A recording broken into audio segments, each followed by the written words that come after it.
This is the Data Slice, hosted by the Data Science Alliance. It's where we sit down to talk all things data science, AI, and tech, any way you slice it. I'm Cal Hubman, and joining us today on the podcast is Dr. Katie Shilton. Super excited to have her here on the Data Slice. She is a professor in the College of Information Studies at the University of Maryland, College Park, and she leads the Ethics and Values in Design Lab, which I am very excited. I'll let her tell you guys all about it, but really excited to talk more about what that is and the work being done over there. But first off, Katie, how you doing? Welcome to our podcast. Oh, thank you so much. I'm so glad to be here. We're excited to have you. Katie has been a part of DSA in ways for a while now. We've had you as a guest speaker at other events. You're in our working group, all sorts of good things. So appreciate you being on our podcast. Before Big we fan. really dive in, big fan of you too. Before we truly dive into, any discussion topics, I was thinking, I know I just gave a high level summary of your job and what you do, but for people who might not know you, do you want to start off just, introducing yourself and telling us a little more about what you're doing over there in your profession? Yeah. I'm a professor at the University of Maryland, as you mentioned, and my focus is technology and data ethics. And so that's how I've been involved with DSA in the past and how I've been involved in data science more broadly. We have a major at the University of Maryland in social data science, which is a very DSAE, I would say. And I was the former director of that major. We do work in my lab. My lab is graduate students as well as postdoctoral scholars. And we all work together on questions of technology ethics and data ethics. And which are, very much on people's minds these days, which is exciting, but also challenging. What should we be doing with data? How can we treat data well? What does that actually look like in practice and within technical systems? And increasingly, as we use data to train models, predictive models and generative models, what does ethical data use in those situations look like? How can we guide developers? How can we guide industry? And how do we teach students about these things? I spend a lot of time thinking about how best to teach ethics in a way that's useful for students, and in a way they can carry through for their careers. Yes, it's so important as things change and evolve. Are you able to talk a little more about the research that you have done on data ethics? Yeah. So for a long time, we had well, it started as a 5-year project, but then like COVID happened. So it was really like a 7-year project. We had a long-term 5-campus project focused on data ethics called Pervade. So this was with colleagues across the United States. It was funded by the National Science Foundation.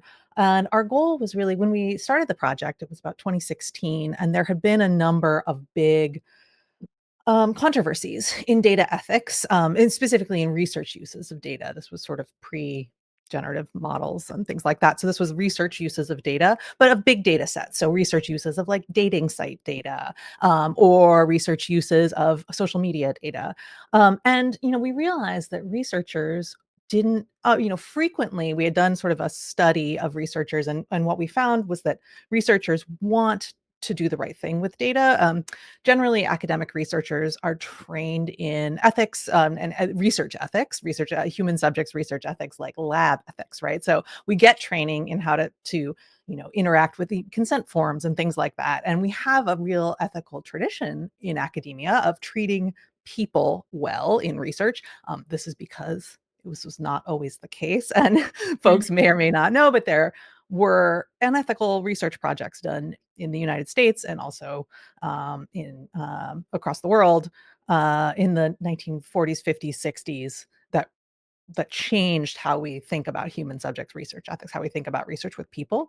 Um, and now, when we think about research with people, essentially the principles we have are the people come first, right? They are not a means to finding out new data. They are ends in themselves, and that we treat people with respect. Sometimes that means there's research we don't do, right? And we try to get people's consent. That's like a way that we signal that we like care about what they think and that we care about treating them as ends, not means. But of course, big data really complicates consent as a model. Consent was the gold standard for how to do research with people for a very long time. But there are social media data situations or um, health data situations where it can be actually impossible to get consent. Like, so think about doing data, research on something like X or uh, TikTok. You actually cannot message everyone to get consent. That's spam, right? You can't, if you're studying 200,000 people or 2 million people, right? Like trying to get consent on that scale might actually be impossible. And so researchers were really struggling with how do we do this research well, because we do need to understand the information environment, right? We need to understand what people are doing online. It's not like that's not an important part of our lives now. It's a very important part of our lives. So we need to understand it. We need to understand misinformation. We need to understand health data online, right? And so we need to enable research in this space, but it is very challenging for individual researchers to navigate what ethical data use is, because it really depends. So anyway, this is a long-winded way of saying we set out as a group, as a 5 campus team, to try to answer this question of like, what should researchers be doing? And we kind of thought we were going to have a new, like the Belmont report, which is the human subjects research ethics report, which said, okay, we're going to ask for consent and we're going to, be careful with particular groups and things like that. But we realized along the way that that was perhaps not quite the right model, because the answer for research data ethics is almost always it depends.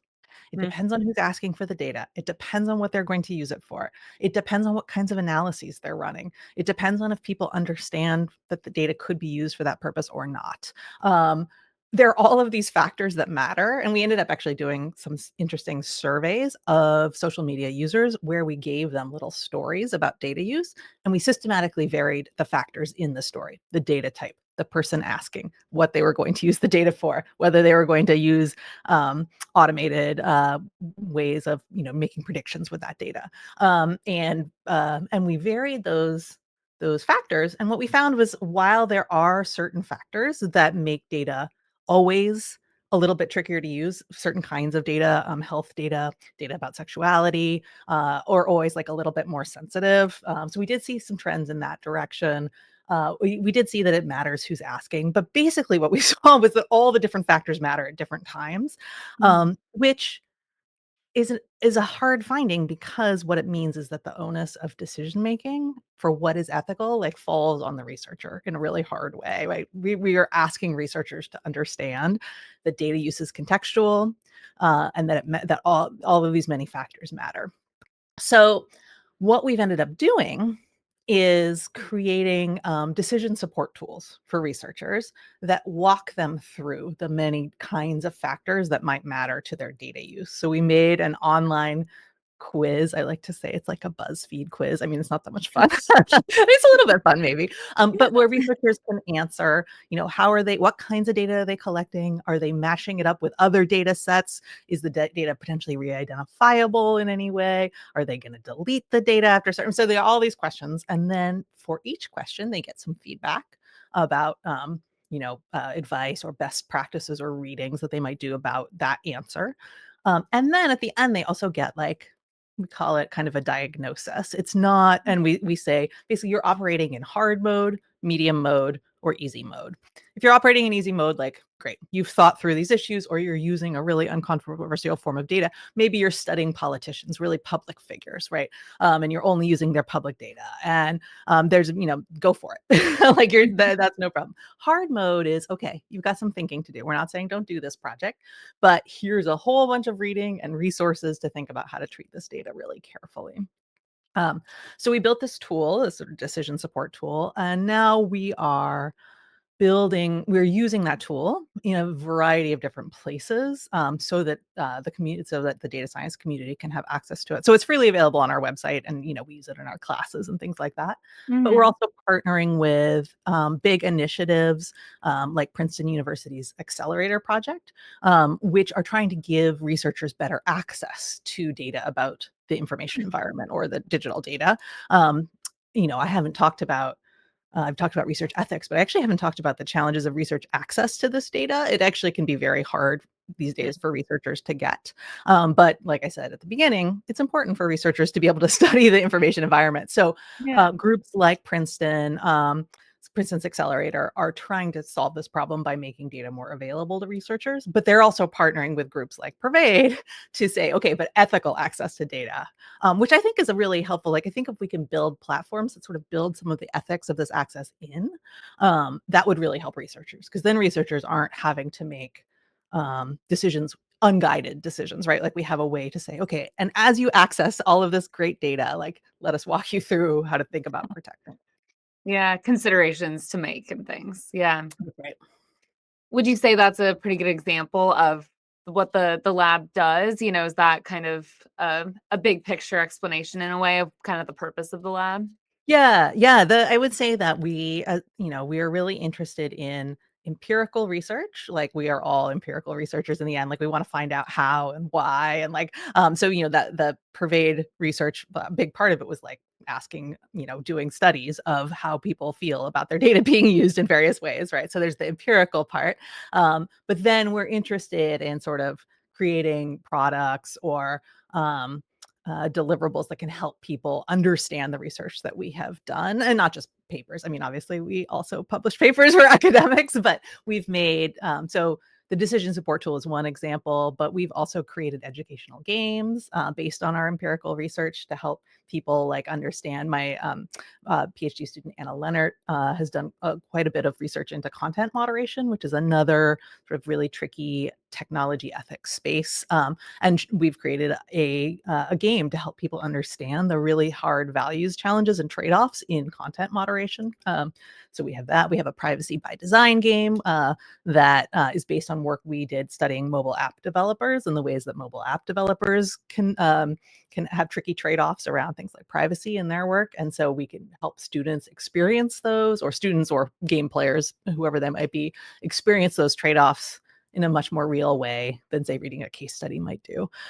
So we've created some games along those lines. So yeah, that's the kind of thing that we are interested in doing, is helping to build. I almost think of this as like infrastructure for Mhm. helping people do ethics in their work, but that infrastructure is based off of our studies of people doing ethics in their work. It makes sense. Okay. And could you talk a little more about kind of almost the logistics of the lab, you know, how it works? I know you mentioned PhD students. So is it a mix of different students and professors, or who's kind of running the show? Yeah, so it's almost the way I think about it is it is an informal network of folks who are interested in studying ethics and technology and then creating things to intervene in technology ethics. And but it really is organized around students and postdoctoral scholars who work with me. And so other faculty have dipped in and out in various, like sometimes they come to meetings and stuff, but like it's generally me, and then folks, students and postdocs who are interested in working with me. And so in any given year, that means, my PhD students, but also maybe somebody who's working with me on a project, but isn't necessarily my PhD student. Like, I'm very flexible about, sort of people coming in and out. And then, yeah, I've been lucky to get to work with a number of postdocs over the years. Postdocs are people who have their PhD already, but generally are doing a year or two of sort of dedicated research before they start a professor position. And it can be like a really neat time because you're just doing research, which is like a very unusual and lovely thing to get to do in academia. And I've worked with a number of postdocs over the years who have been part of the Evid Lab. And that's always really, really rewarding because they are, they know their colleagues, right? They know how to, they have a PhD, they know how to do this kind of research. And it gives me a chance to like, work really in depth with. So for instance, Sarah Gilbert, who's now at Cornell University, was a postdoc with the Evid Lab, and she led the studies of social media data use, right? So it gives me a chance to work with like folks who are just like really embedded in an area. Very cool. Has Yeah. there ever been a moment? I know you've already talked about some awesome resources you guys have created and findings, but has there ever been a moment where you just were kind of just blown away by the work that you guys were able to do at the lab, or just really saw the impact that it can make when you do this type of work? Yeah, this is a great question. I mean, I think one of the things that I have been just sort of recently really excited about is integrating all of this work we've been doing back into my teaching with undergrads. So, for a long time, I sort of thought of my research and teaching as separate, not entirely separate, but like I would, teach classes that were sort of related to my research, but not like fully, centered on my research. And which is like fine, right? Like I don't need to just teach the stuff that I'm doing research on. But in the last year, I've gotten to plan 2 new classes. I'm teaching one this fall, and then hopefully I'm just in the process of starting one for the spring.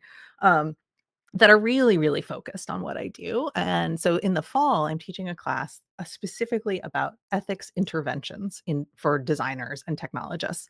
So in the period of my career, in the last like 15 years, I'm not the only one who's been making ethics tools and decision support games and decision support tools and things like that. There's lots of people are doing this, right? Which is really exciting. Like there are all of these tools out there now. There are checklists, there are card games, there are beautiful sort of like designy brainstorming tools out there for trying to make ethics much more a part of technology design practice and also data use practice. So, really bringing these ethics moments to practitioners.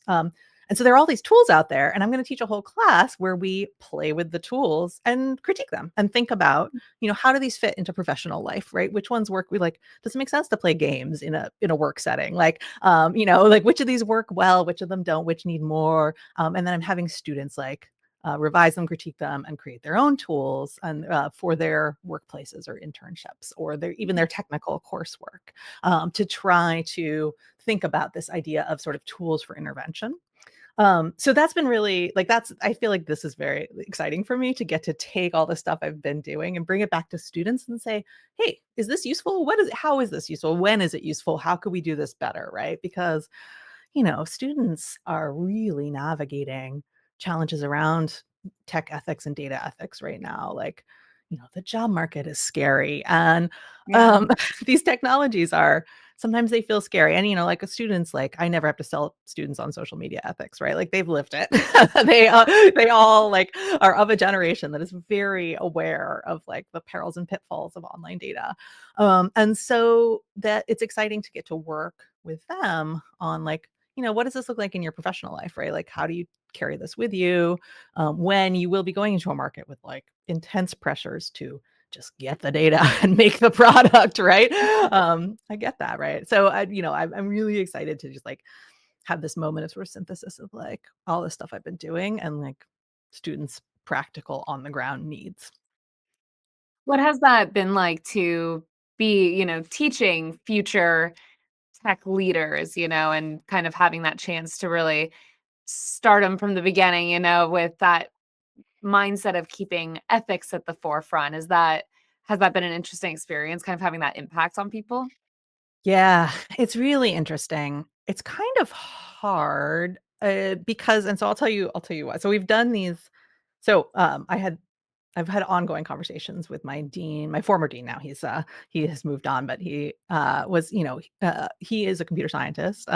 And he was like, I absolutely think like ethics should be front and center in computer science education, but also Katie, like we're going to teach students all this stuff about ethics, and then we're sending them into workplaces where their boss is potentially not going to care and is potentially going to ask them to do things that are unethical.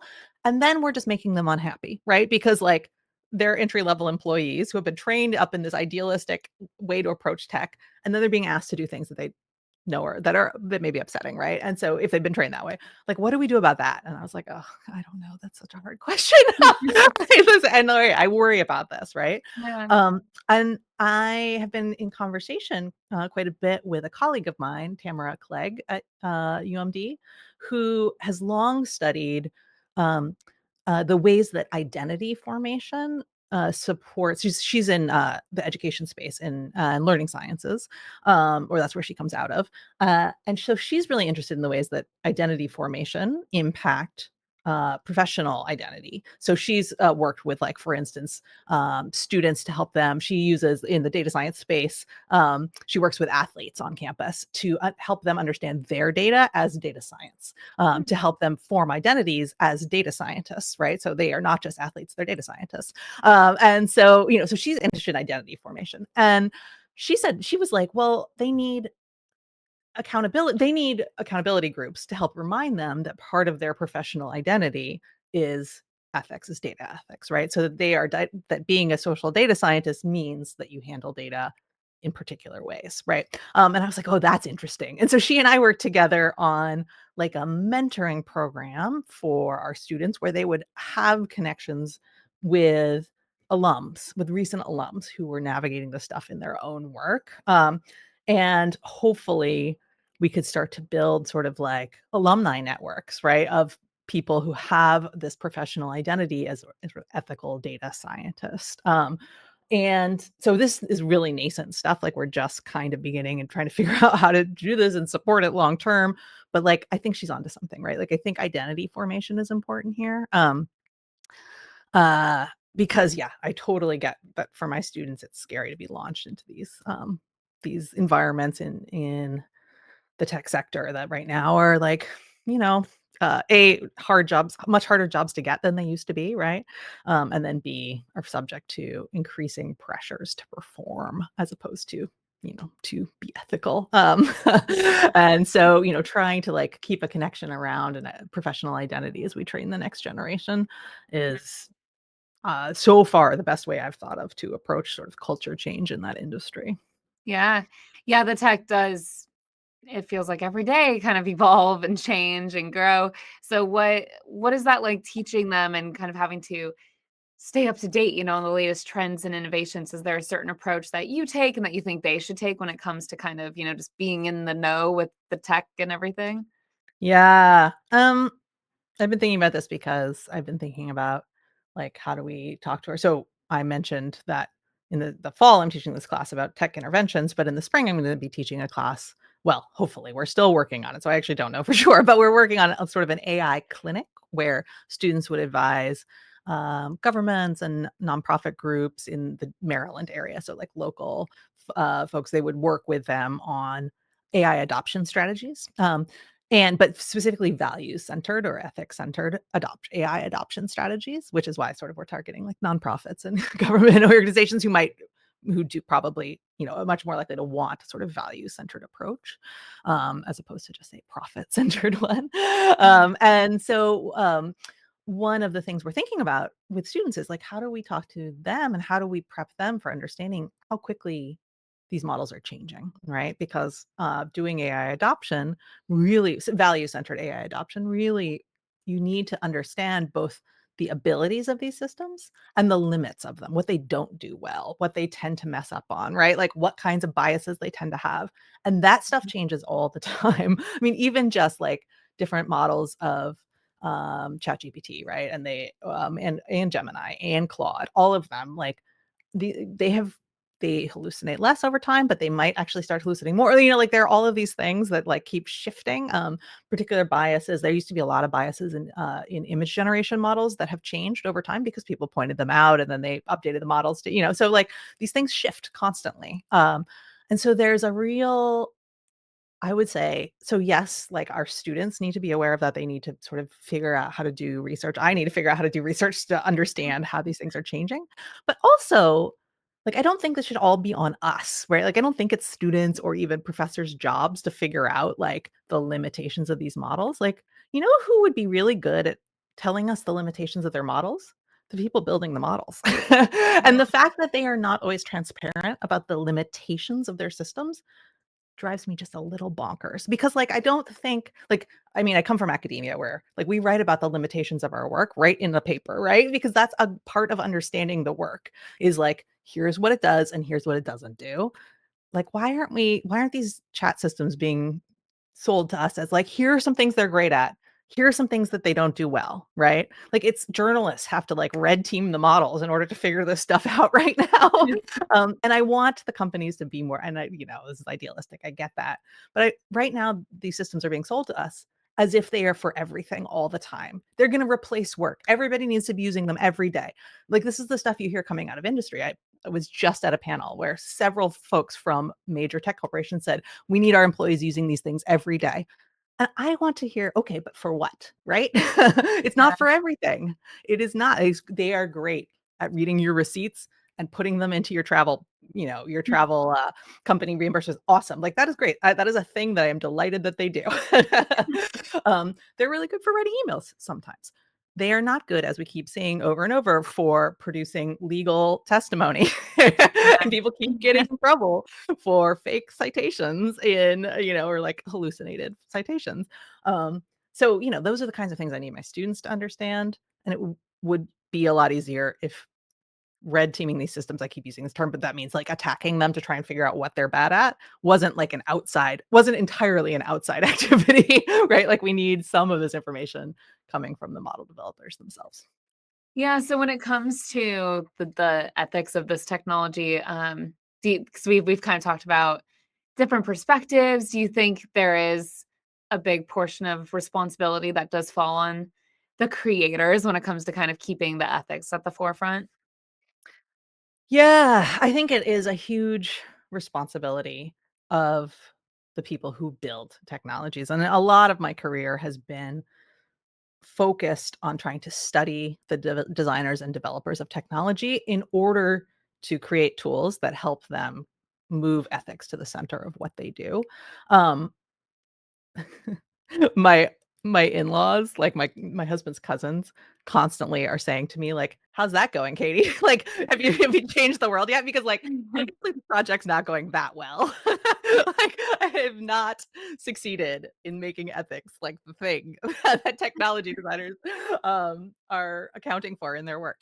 I have to say, like, things were looking better for a number of years, and then things have shifted again. So anyway, but so I get that this is a little bit tilting at windmills, but I also, and this comes from my empirical work and the empirical work of so many other people who develop technologies are parents, are siblings, are people, right? They also care about ethics. Like, it Yeah. absolutely is the case. It's really, there are several pressures, countervailing pressures, that are really important. Some of those are coming from the top, or like big workplace market pressures. They're coming, my colleague uh, uh, Manny Moss and Jake Metcalf, who are part of the Pervade Project, did this great study of people who work in ethics focused jobs at big tech companies. And those are hard jobs. What they found was that, and this was 5 or 6 years ago when there were more of those folks, a lot of those folks are not at tech companies anymore. Like, those were sort of the first people fired in layoffs. But when they were there, their jobs were extremely hard because you don't have like the same deliverables as a software engineer, right? If you're the ethics person, like, what are your numbers, right? Like, what are your deliverables? You're like maybe slowing some stuff down. Like, how do you count that? The reward structures for those jobs are not clear. And so it turns out that people in these roles were pretty unhappy because their jobs were incredibly difficult. So there's like the way that the tech companies are set up is not super conducive to ethics work, which is like probably not a surprise to people. And then there's this like bottom up pressure. Doing technical work does it often when you are focused on like the very technical pieces of code or of moving data around, like, you're not always thinking about the social implications of those things. Like, you're trained to focus in, right?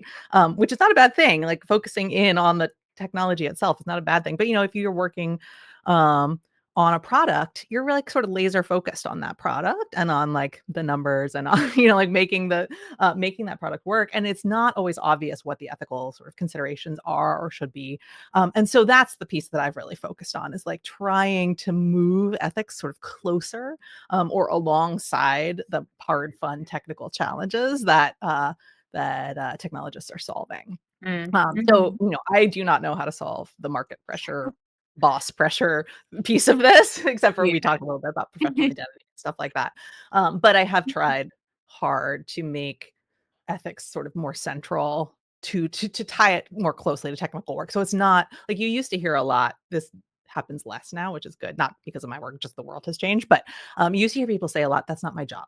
right? Like thinking about the ethics of these systems is not my job. That's somebody, I don't know, somebody else's job, right? You don't hear that as much from technologists anymore. And I feel like that's progress. Like I'm excited by that. I like just the idea that thinking about the ethics of what you're building is part of your job Mm. is, I think, an improvement. Yeah, yeah, just that mindset for sure. Yeah. Yeah, exactly. How about on the user side, especially just general public, these tools are everywhere, like you said, you have family members, talking about it. So do you have thoughts on when it just comes to users and the general public, whether they're in the tech industry or not, how they can kind of, be responsible users of the technology? Yeah. So for a long time, I sort of stayed away from users and adoption just because I felt like it's not our job as individuals to like manage our digital hygiene, for instance, right? There was like a lot of work for a while about like how you can like maintain your own privacy online. And that stuff is important, right? It's important to understand, how you, but it's also very, very hard for individuals to try to manage their own privacy because they don't have real choices about using these systems, right? Like, yes, maybe you have a choice between Apple and Android devices. And like, yes, there are some privacy trade-offs there. But you don't really have a choice not to have a cell phone anymore, with like, and there are some like really amazing researchers who have like gone, without devices and things like that and like made their lives very private just to see what it would take. And the answer is it takes a lot of resources, right? It takes time, it takes energy. Um, I don't think this should be individuals' jobs. Like I think we should have developers thinking about these things to protect us, and probably we should have regulation that will force developers to think about protecting us, right? This is like a structural problem that needs to be addressed on a policy level, and not on an individual level. That said, uh, the advent of very accessible large language models and image models has made me start thinking about adoption again and the user side of things, at least in some ways, because I'm just finding that everybody I talk to has questions about adopting AI in their lives, right, and in their work. And so, actually, I think that adoption is we're at an interesting moment right now. Like, no one asked me if they should get a cell phone. No one in my life was Yeah. like, should I get a smartphone? Right. Like we're like, let's get smartphones. That sounds amazing. And now people are kind of walking that back and saying, okay, maybe our kids shouldn't have smartphones. Maybe I should put my smartphone away for some hours. Maybe I should get a dumb phone, right? Like maybe I should get a flip phone. Like there's this sort of like people are like at a moment where just quick adoption of these technologies is much more of a question than it used to be because we've been through the social media era, we've been through the smartphone era, and we're like, oh, right, these are not like universal goods, right? These come with trade-offs.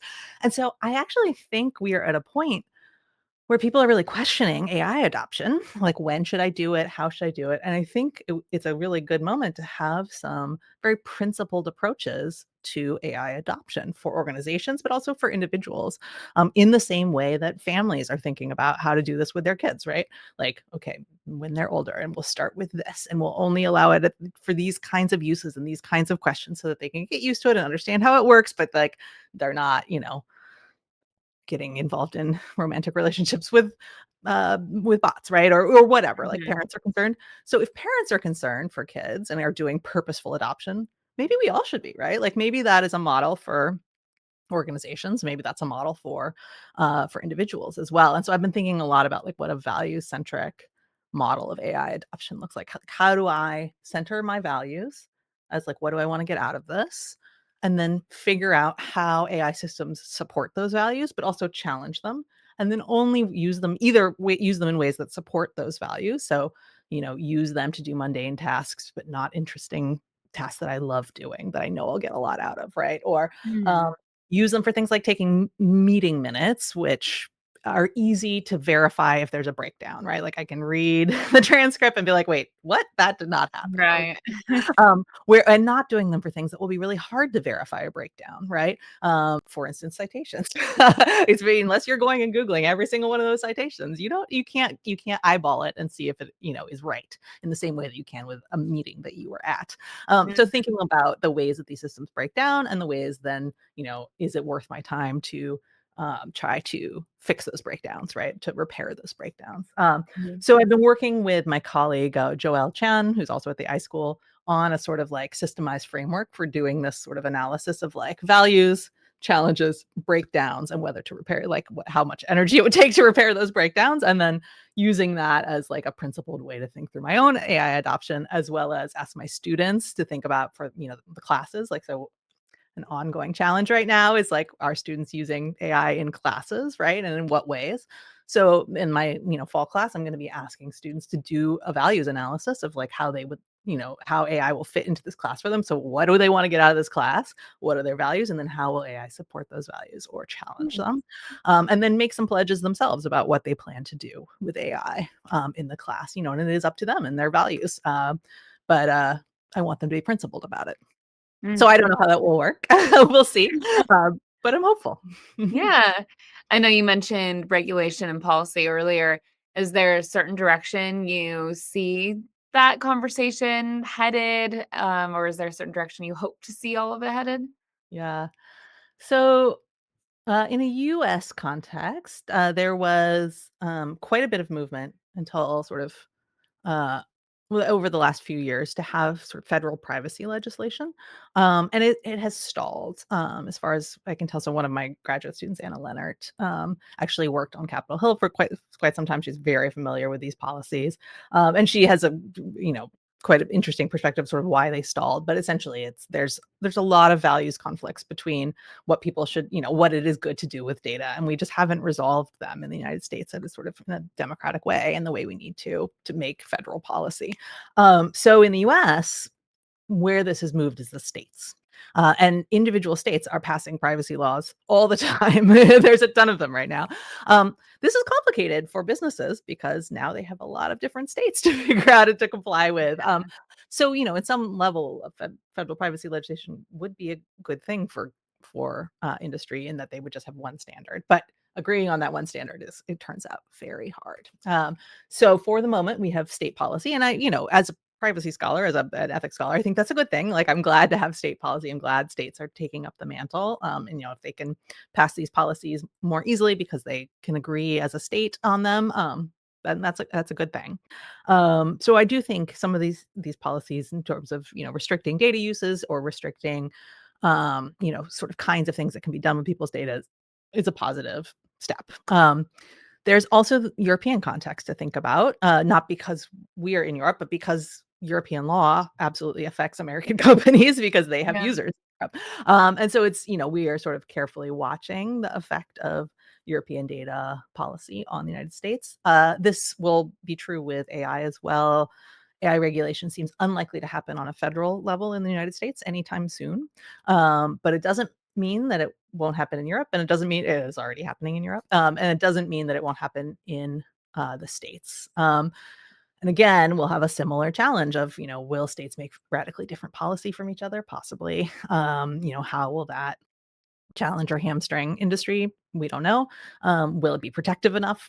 Who knows? Right. So it's like a big question mark. But, people want this. This is a sign that people want protections beyond their individual decisions, which, as we know, like, individual decisions are not enough to prevent data harms.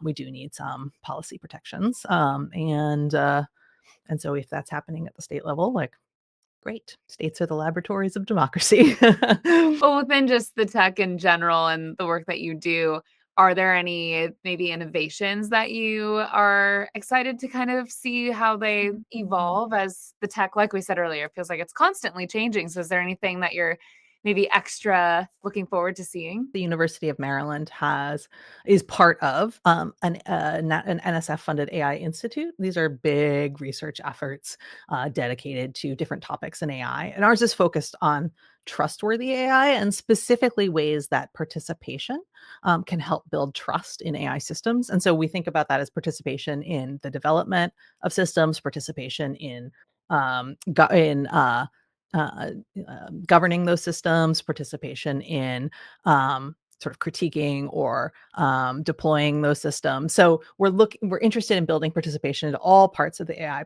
pipeline as one way of increasing trust, hopefully increasing trust in these systems. And so a lot of the work that my colleagues are doing, my more technical colleagues in that institute, I'm really excited about. So for instance, they are doing amazing work in AI literacy with teachers, with K through 12 teachers. They are doing amazing, like, development work. So there are groups that are building language translation technologies and testing trustworthy language translation. There are groups that are building like cool on-body devices, like embodied, so that things that help in blind sighted communication. So like help tell people about nonverbal cues and things like that for people who are blind who are collaborating with people who are not. Right. There's really cool work in like traffic safety and automated vehicles, right? So the center has like projects all over the map.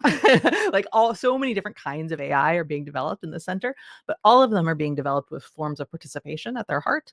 And all of them are focused on trust and trustworthiness. And so that I think is really, really exciting, like to think about alternatives to and a lot of these technologies build on large language models or use them in various ways, but it's kind of alternatives to the model we're being given right now, which is somebody sucked up all your data, developed a model, and then gave it to you, and you get it and you take it, right? To think about sort of like more participatory forms, like there are such cool projects happening around um, AI models for under-resourced languages, but those are working with community members to decide what data are those models going to be trained on, right? So it's like a permission asking culture instead of a like, we'll just take your language, and train our models. And so like, I think that's really exciting. So I think there are really exciting alternatives that put sort of values at their center in various ways. And I just love to see it. Like I love to see resources focused on that kind of design.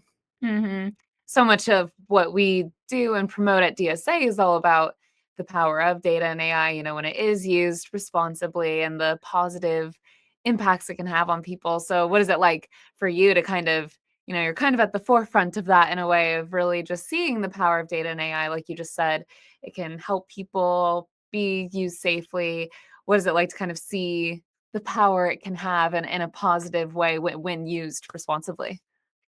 Yeah, I mean, it's really it's really exciting as I think it's easy in the tech ethics space to become cynical about technology and technology use, and to say, "Oh, we like these these technologies are nothing but bad," right? Or like that. But like, I don't feel that way because I'm constantly being exposed to these really cool and innovative projects, like the kinds of innovation that happen when you put ethics at the center, when you put social responsibility at the center, are really cool. Like I think in the conversation around large language models, we've forgotten that like there's a huge there's so much research on classifiers, sort of old AI, right? Like that's so valuable in the medical space and in like the climate space and all of these, where like data, and that's data science, right? Like that is the kind of stuff that data enables. It's so important. It's so exciting. It's helping solve huge social challenges. There's no question that people think like want better cancer detection and better, better research around health. Like everybody wins in this situation, right? And so like that kind of innovation, I think it's just so important to remember that it's happening, even sort of when language models are sucking the air out of the room. Like AI is bigger than that. Data science is bigger than that. And that like so many of these projects are clearly pro-social and are clearly solving grand challenges. And yeah, it's like very important to be reminded of that and to see it and to be excited about that, even for tech ethicists, right? Definitely. Yeah. I think it can feel overwhelming and a little scary sometimes, as the tech changes. So it's a great reminder that there are simultaneously good things happening. Absolutely, just really exciting, important things. Mhm. Yeah, Well, like thank you so much for coming on the pod and telling us about the work that you've been doing. Like we said, overall, I think it's just a great reminder of the importance of thinking about ethics and pushing that conversation and also looking at the power and the positive power of all of this tech. And like we said, you've been a huge supporter of DSA for so long. So we appreciate you very much. Excited for our podcast friends to get to know you too. I'm sure we'll have you back on future episodes. But for now, thank you so much. We really appreciate it. Thank you. It was such a pleasure. Thank you so much. If you enjoyed this video, give it a like, subscribe to our channel, and share it with a friend. And don't forget, the Data Science Alliance is a 501c3 nonprofit, and we would really appreciate your support. You can do a donation, become a member, volunteer with us, or attend an event. We have lots going on all the time here in San Diego, California. Even if you don't live here, though, you can still get involved. So go to our website, datasciencealliance.org. Otherwise, we'll see you here next time on The Data Slice.